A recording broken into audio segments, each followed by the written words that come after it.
Hi, this is Pastor Stephen Browers from Emmanuel Lutheran Church coming to you with a daily devotional today. This is from the Gospel of Matthew, chapter 23.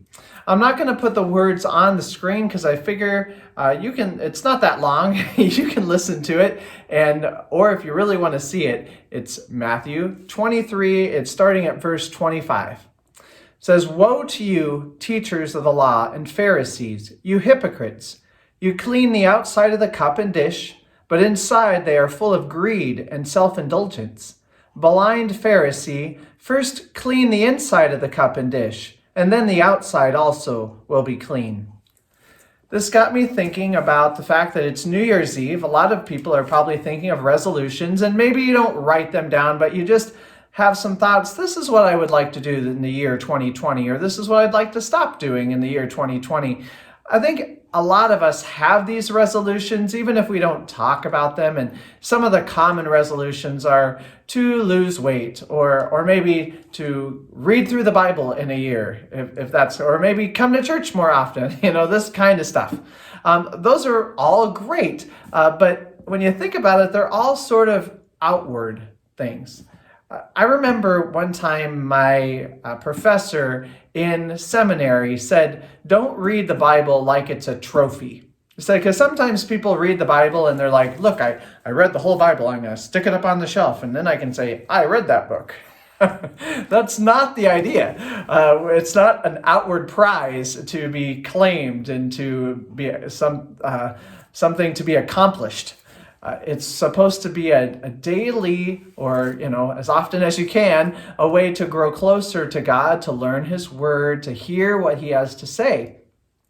So if our goal if we focus more on the inside changes, like I want to grow closer to God this year, well, then we might end up doing a lot of things outwardly, like reading the Bible or praying, this kind of thing. But if we just make our resolution, I'm going to pray for 10 minutes every day, it's like you're on minute number 6 and you're like, oh my goodness, how long is this going to last?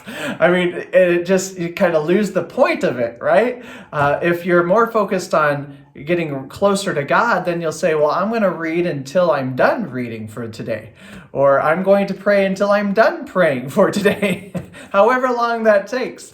I remember when I first moved here to Emmanuel, and someone on the council, I asked, how long, or the question, how long should sermons be? And she said, well, I think it needs to be about as long as it takes for you to get the point across. Sometimes that'll be shorter, sometimes that'll be longer. I thought that was just such a wonderful way of putting it. And I think we can think about that with resolutions too. It's not our outward show.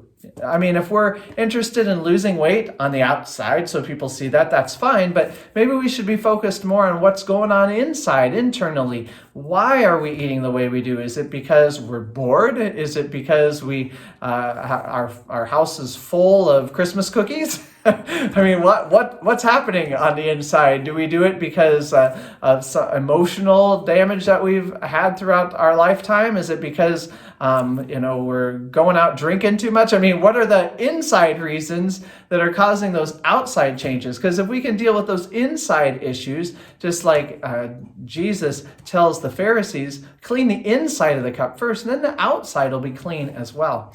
So just think about that when you're thinking about the resolutions this year, whether you start them tomorrow or later on. What can we do to change our insides so that then our outsides get to be looking the way we want them to as well? I hope that I see each and every one of you on Sunday. We have our 8:30 contemporary service, 10:30 traditional. I'm back from vacation, so it'd be great to see all of you there again. God bless you.